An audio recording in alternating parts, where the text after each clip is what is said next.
Nakumpleto na ng House Committee on Suffrage and Electoral Reforms ang nationwide public consultation para sa Anti-Political Dynasty Bill. Ngayon ang huling araw ng konsultasyon na ginanap sa University of Science and Technology of the Southern Philippines sa Cagayan de Oro City bilang bahagi ng Mindanao Leg.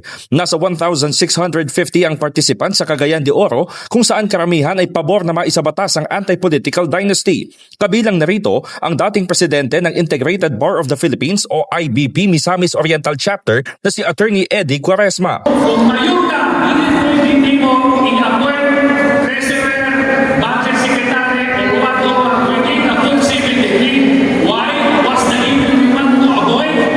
To prevent concentration of power and resources in one family. Giit naman ng pari mula sa Iglesia Filipina Independiente na si Reverend Father Jefferson Palasan, bagamat may mga nagsasabi na dapat ay magmisa na lang sila, kailangang manindigan at lumahok, lalo't malinaw na nakasaad sa 10 utos ng Diyos na huwag magnakaw. Alam mo mga kailangan mga political family ng mga pahayo, pero the recent issue of blood control and corruption nag-involve ang pahayo involvement ang kinitawag natin na political dynasty. And corruption is not only a criminal issue, but rather a moral issue because the corruption is pagpangawak. And according to 10 commandments, thou shalt not steal.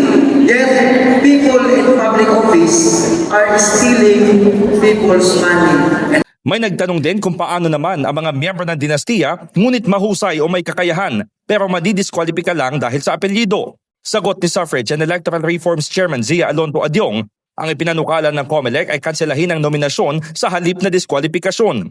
Hindi naman anya pamilya ang may authority sa pagpapasya kung sino ang patatakbuhin sa posisyon, kundi ang partido. My brother does not nominate me as a candidate for my district. It is my party. The party is the one that actually issues the certificate of nomination and acceptance.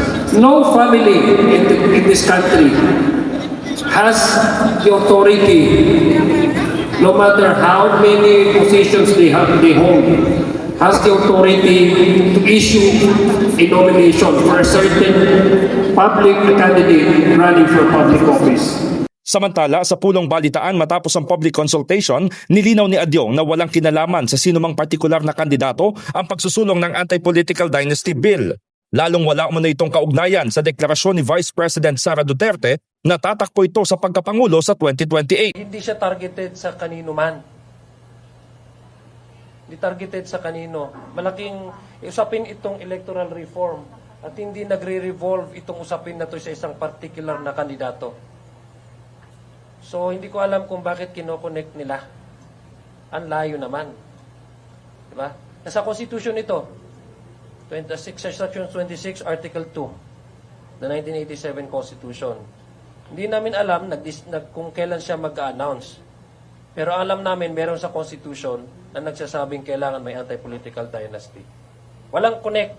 Bagamat tapos na ang public consultation, hindi raw dito matatapos ang pakikipag-usap ng komite sa iba't ibang sektor dahil plano rin nilang makipag-ugnayan sa mga negosyante at iba pang mga grupo. In the heart of changing lives, ako si Brigada Haji Caaminio ng 105.1 Brigada News FM Manila, the Music and News Authority.